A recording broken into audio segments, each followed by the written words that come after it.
liberdade, da democracia, bradamos por imposição de sua honra.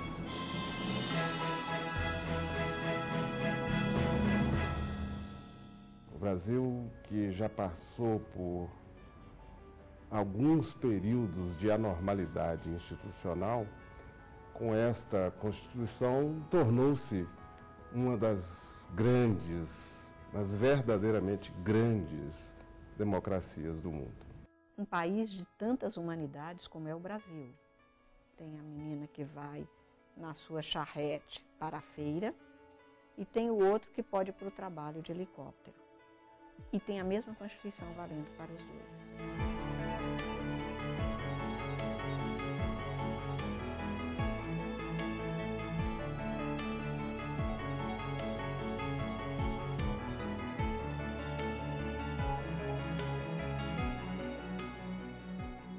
A Constituição de 1988, ela é importante na história do Brasil por muitas razões. Uma primeira razão que se pode destacar é que ela fez a travessia bem-sucedida de um Estado autoritário, intolerante e muitas vezes violento para um Estado democrático de direito. Ela é promulgada num momento único da nossa história. O Brasil tinha vivido uma ditadura militar que tinha durado 21 anos, durou mais do que a maior parte das ditaduras da América do Sul.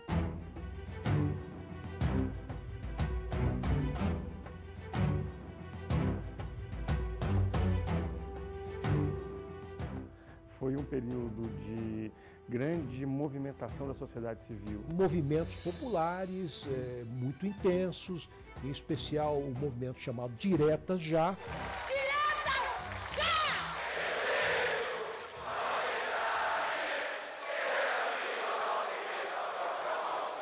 Não deu, nós choramos, voltamos para a rua, pedimos Tancredo já. Conseguimos, o Tancredo morre naquela coisa louca de véspera. Choramos, voltamos para a rua e pedimos Constituinte já, que era um compromisso que o Tancredo tinha firmado sob o slogan de uma nova república. É uma história assinalada por golpes, contragolpes e quarteladas sucessivas.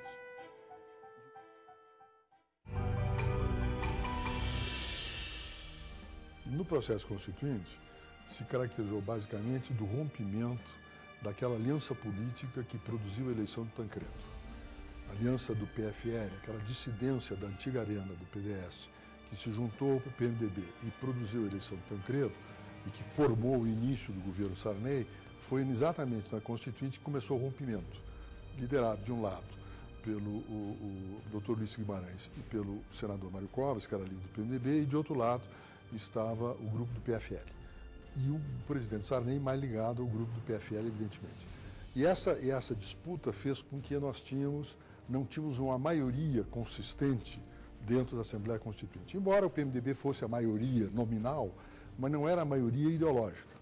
E aí você tinha, então, o quê? Os interesses do grande empresariado, os interesses das áreas radicais de esquerda, os interesses dos sindicatos, etc, etc. E todos esses eram interesses em relação ao Estado. As disputas eram pegar pedaços do Estado.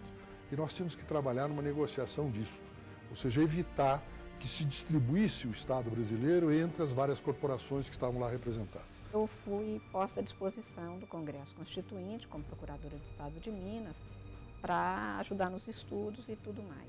E nós, que éramos jovens, recém-saídos de faculdade, fazendo mestrado, era meio que um sonho, mas um sonho fácil de ser realizado ou possível de ser realizado. Era um período muito rico, porque se assistia na capital da República ao desfilar de todo o tipo de representante de interesses, de grupos sociais, econômicos, em circulação no Congresso Nacional. E eu mesmo tive a oportunidade de ir algumas vezes levar postulações, porque eu era consultor jurídico do Ministério da Saúde. Então, eu fui porta-voz, através do ministro de Estado com quem eu trabalhava, de algumas dessas postulações que estão hoje na Constituição, como, por exemplo, o SUS. Eu trabalhava com a equipe que instituiu o SUS no país. Declaro promulgada o documento da liberdade, da dignidade, da democracia, da justiça social no Brasil. É claro que ela é letra, ela é um documento escrito ao qual é necessário se conferir eficácia. Daí a responsabilidade maior do Supremo. Sem dúvida nenhuma, em cada pronunciamento que nós fazemos, ainda que seja num sigelo habeas corpus das turmas, até as mais sofisticadas ações diretas de inconstitucionalidade, nós estamos dando concreção aos direitos fundamentais. É isso que cabe ao Supremo Tribunal Federal, ser o guarda desse grande patrimônio que a nação brasileira, através dos constituintes de 87 e 88, nos legou no dia 5 de outubro de 1988. Que Deus nos ajude que isto se cumpra.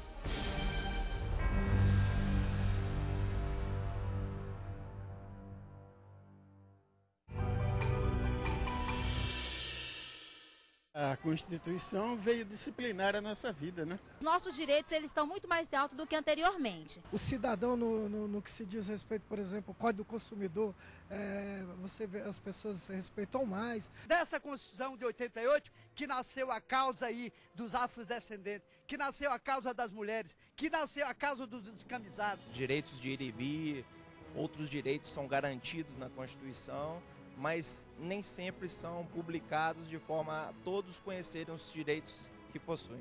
Temos motivo de comemorar a Constituição cidadã, democrática. Os avanços são necessários, as emendas constitucionais estão aí para adaptar à realidade brasileira. O Brasil ganhou muito com a Constituição de 1988. E ela se chamou assim Constituição Cidadã porque ela é, do ponto de vista da nossa história, e comparada também com outras constituições de países avançados, do ponto de vista democrático, é uma das mais ricas no que diz respeito a direitos e garantias fundamentais dos cidadãos. Ela deixa de ser uma carta eminentemente política para tratar de assuntos referentes às relações do poder público com os cidadãos e as relações entre os poderes públicos entre si, para se transformar numa carta que demonstra qual é o ideário da nossa nação.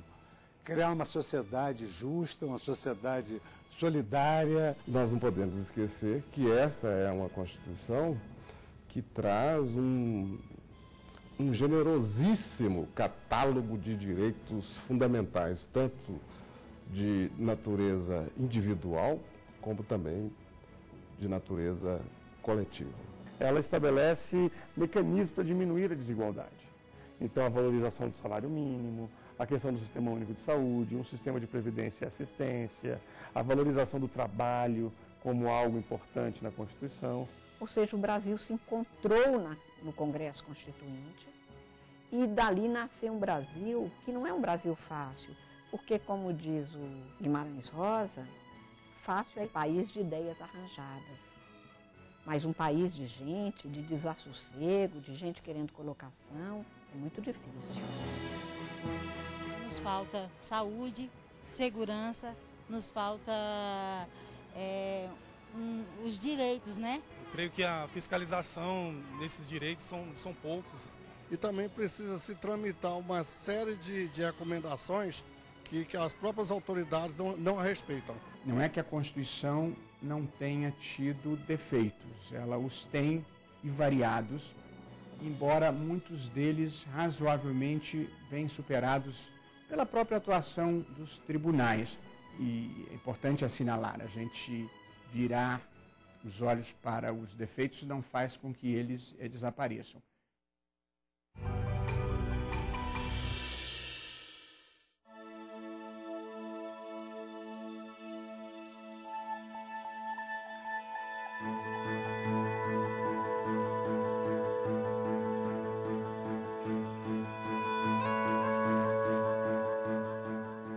mais interessante é que a Carta de 88, ela tratou, em primeiro lugar, dos direitos inerentes à cidadania, dos direitos sociais, para posteriormente disciplinar o Estado propriamente dito. O Brasil está nesse ponto, e a Constituição traduz isso claramente, está traduzindo os grandes valores do Estado moderno, da democracia e das garantias de cidadania. E as constituições anteriores, elas eram muito herméticas, muito fechadas em relação a esses aspectos. Elas não eram ousadas a ponto de indicar esses valores que deveriam ser perseguidos. A de 46, como nós sabemos, ela colocou um fim no Estado Novo getulista. E foi o momento em que todas as forças políticas do país se reuniram numa Assembleia Nacional Constituinte e produziram uma das constituições mais avançadas da nossa história, foi exatamente essa Constituição de 46. Ela durou pouco, infelizmente, porque logo veio o golpe militar de 64. Que foi a negação da Constituição de 46 com os atos institucionais. Tivemos uma Constituição de 67, uma Constituição que foi colocada para um Congresso completamente desprovido de sua representação, um Congresso esvaziado, um Congresso com muitas cassações. A emenda número 1 de 69, que era uma Constituição envergonhada, que nem nome de Constituição teve, mas que foi ditada pelos três que estavam no poder, tinha normas que, como é próprio desse documento, porém, não era uma norma que a gente pudesse considerar como sendo normas forjadas a partir de uma Assembleia Constituinte ou mesmo de um Congresso Constituinte, portanto, não tinha muita coisa de legitimidade, ou não tinha qualquer legitimidade democrática. Se nós olharmos a história do constitucionalismo brasileiro e fazermos uma comparação relativa com as outras constituições anteriores, nós vamos ver que é uma Constituição que teve grandes avanços em vários campos, especialmente no campo dos direitos sociais, no campo dos direitos instrumentais, no campo das garantias. Ela estabeleceu novas ações judiciais, ela estabeleceu uma nova forma de controle de constitucionalidade. Ela, além do controle difuso, ela estipulou um controle concentrado. Aqui eu acho que é um ponto em que a Constituição inova de forma bastante importante, significativa. Cria a ação direta de inconstitucionalidade, mas com um rol de legitimados bastante ampliado, rompendo com aquela tradição do modelo anterior que consagrava o monopólio da ação do procurador-geral. Essa mudança é extremamente importante porque vai democratizar o acesso de várias entidades, partidos políticos, organizações sociais, confederações sindicais, entidades de classe de âmbito nacional, mas também os estados, os governadores de estado, a Ordem dos Advogados do Brasil. Outra novidade importante, e acho que até aqui nós ainda não consolidamos todos as virtualidades, todas as potencialidades desse sistema, o controle da omissão. São duas ações importantes, a ação direta por omissão e o mandado de injunção, né? São temas bastante polêmicos colocados pela Constituição de 88. Hoje nós julgamos os mandados de injunção e preenchemos a lacuna deixada pelo Congresso Nacional na regulamentação da Carta. Claro que nós assim procedemos de forma limitada, ou seja, até que o Congresso venha a dispor a respeito. Exemplo marcante, a aposentadoria especial no serviço público, tendo em conta o ambiente nocivo à saúde do servidor. Até hoje não se regulamentou o artigo 40, parágrafo 4º da Constituição Federal, nem no âmbito federal, nem no âmbito estadual. O Supremo foi convocado a estipular a base para o exercício da aposentadoria especial, e o fez. Ou seja, aquele desejo por Constituição, aquele desejo pelo direito que se sintetizou em 5 de outubro na Constituição de 1988, ele só teria sentido se houvesse instrumentos para que esses direitos não ficassem no papel. E quais foram esses instrumentos? Uma Suprema Corte com meios e mecanismos de defesa da Constituição com participação popular, com acesso ao povo. E um Ministério Público também, que a Constituição deu um papel fundamental de ser um instrumento de ação desses direitos. O papel das entidades sindicais, o papel das associações, os instrumentos do mandato de segurança coletiva, a ação de improbidade administrativa, são instrumentos processuais para garantir direitos que nós podemos sim chamar de direitos transindividuais, porque são direitos que pertencem não a um indivíduo. O direito de ter uma administração proba não é um direito que pertence individualmente a uma pessoa determinada, que possa ser transmitido por herança, mas é um direito que pertence a toda a sociedade. Quando se fala em direito ao meio ambiente sadio, a própria Constituição diz. Não é um direito individual que a pessoa possa apropriar no seu patrimônio individual. É um direito que pertence à coletividade. A Constituição de 1988, além desses princípios, ela tem regras garantidoras das liberdades da pessoa humana. Liberdade de opinião, liberdade religiosa, liberdade no acesso à justiça, à educação, o dever do Estado de prestar uma saúde a todos, como, por exemplo, influi nessas ações que hoje as pessoas carentes pleiteiam em juízo a concessão gratuita de remédios, decorre de uma regra constitucional que assenta que a saúde é um direito de todos, um dever do Estado. São muitas as mudanças ocorridas no ambiente do controle de constitucionalidade, para não falar agora na mais recente, decorrente não da Constituição, mas da emenda constitucional 45, a propósito da reforma do Judiciário, né, que trouxe ao lado da ideia agora um pouco mais elaborada de súmula, que é a súmula vinculante, introduziu a repercussão geral, né, que permite que os processos também em sede de controle difuso ganhem uma conotação, vamos chamar assim, mais objetiva ou verdadeiramente objetiva, né, discutindo-se não só uma dada situação concreta, mas a própria temática subjacente.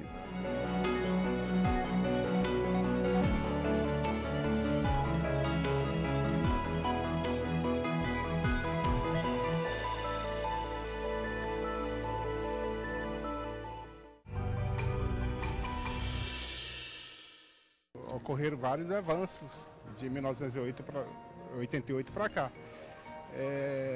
E com as emendas constitucionais está se adaptando à realidade brasileira. Acho que nem os advogados com essa Constituição já fizeram tanta emenda nela que ela parece um colchão de retalho, né, cheio de emendas.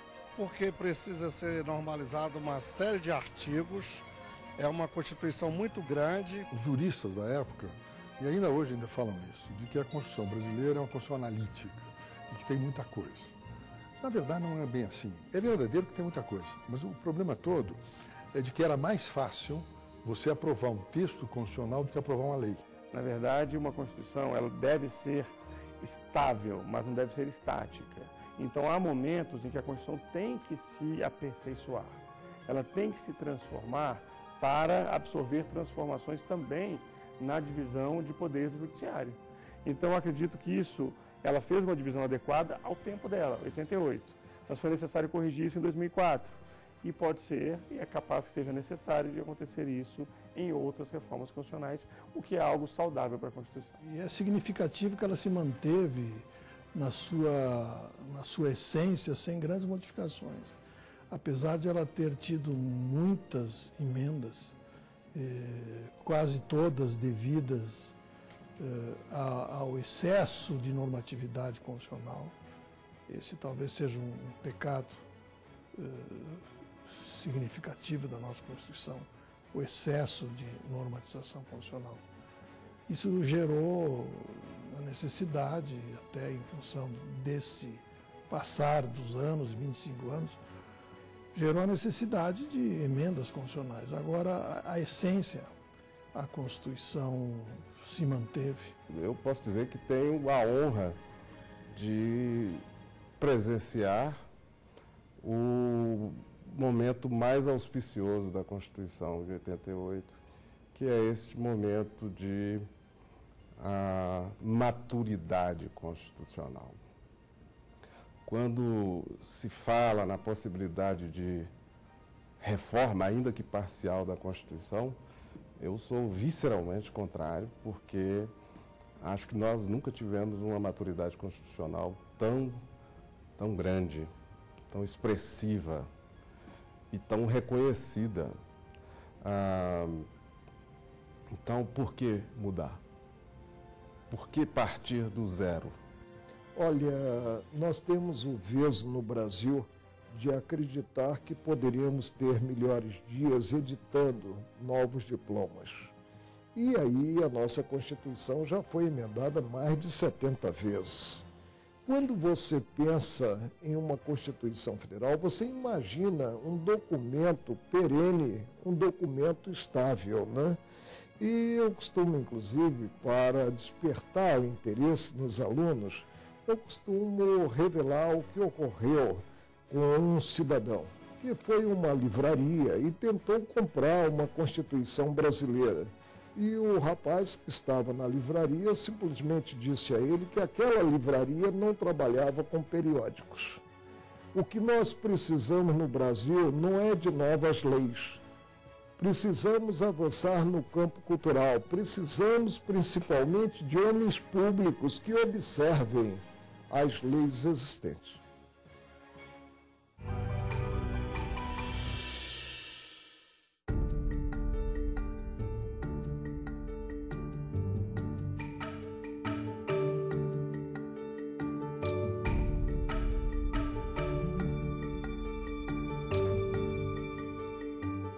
O judiciário era mais um departamento técnico especializado do que propriamente um poder político. De modo que eu acho que o Supremo Tribunal Federal, sob a Constituição de 1988, ajudou a liderar um processo histórico pelo qual o judiciário deixa de ser esse departamento técnico especializado e passa a ser efetivamente um poder político. Evidentemente, o Supremo Tribunal Federal se tornou um órgão muito mais relevante após a Constituição de 88. Desde 88, ele é um ator importantíssimo na consolidação da democracia no Brasil. Para que a Constituição possa realmente ter vida, para que nunca mais nós tenhamos, como já tivemos, constituições de prateleira, bons documentos, mas que ficam sem adquirir o que tem que adquirir, a vida das ruas, a vida das pessoas. As leis têm que ser melhoradas para se combater a corrupção. Os nossos direitos eles estão muito mais altos do que anteriormente.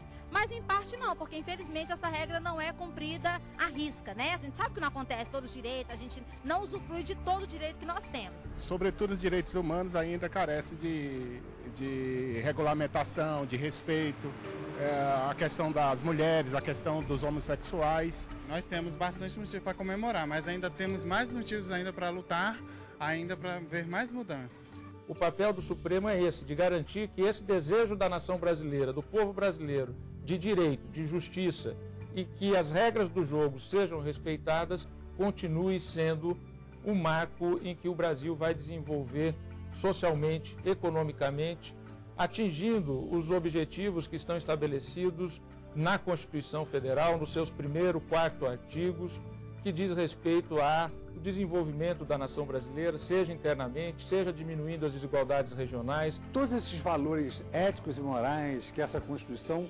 Federal, que está festejando seus 25 anos, trouxe no seu preâmbulo e nos seus primeiros artigos, elas servem de fonte para auxiliar o judiciário na solução de inúmeras questões humanas que passam pelo crivo judicial. Nós atuamos assim na questão das cotas raciais nas universidades, na questão das células-tronco embrionárias, das pesquisas que se pretendiam fazer com estas células-tronco, na questão do aborto dos anencéfalos, da liberdade de imprensa, etc. Nada disso poderia ser antecipado pelo Constituinte, mas o Constituinte antecipou e programou o Supremo como um órgão de defesa de direitos. Claro que se reclama da demora, da ausência de definição num tempo social e politicamente adequados, mas eu tenho a impressão de que a população já percebe a importância do Supremo para fazer valer, para dar eficácia à Constituição. E o Supremo tem correspondido a essa exigência. Ele tem buscado a concretude dos direitos assegurados aos cidadãos em geral.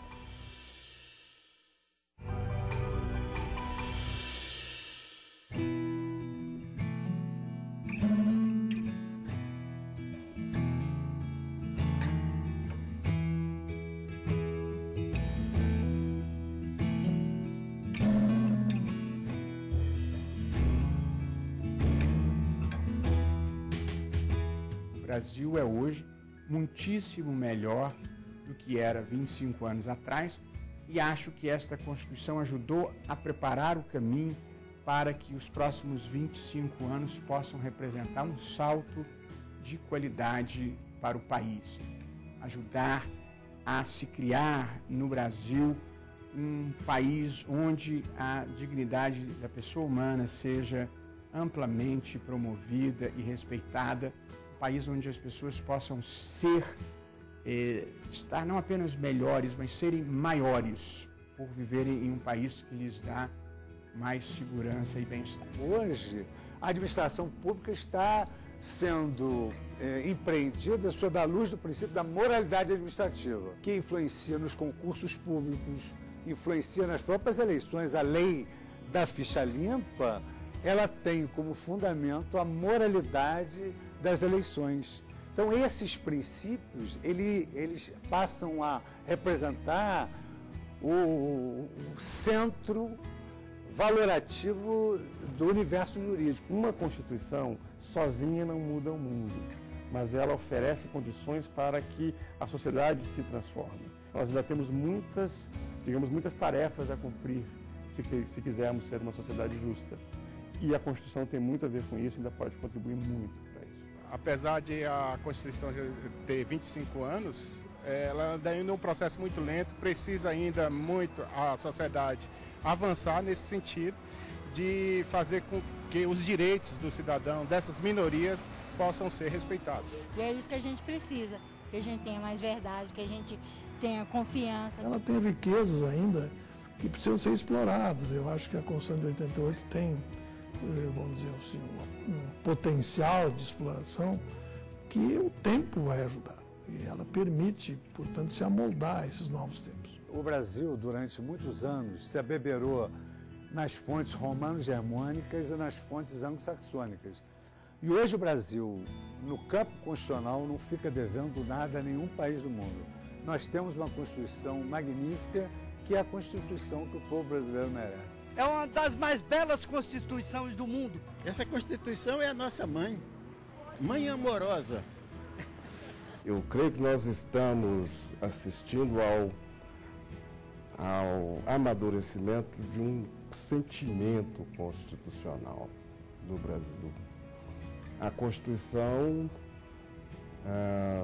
paulatinamente, vem sendo conhecida cada vez mais pelos brasileiros e o papel exercido pelo Supremo Tribunal Federal tem sido muito importante nesse sentido de criação deste sentimento constitucional.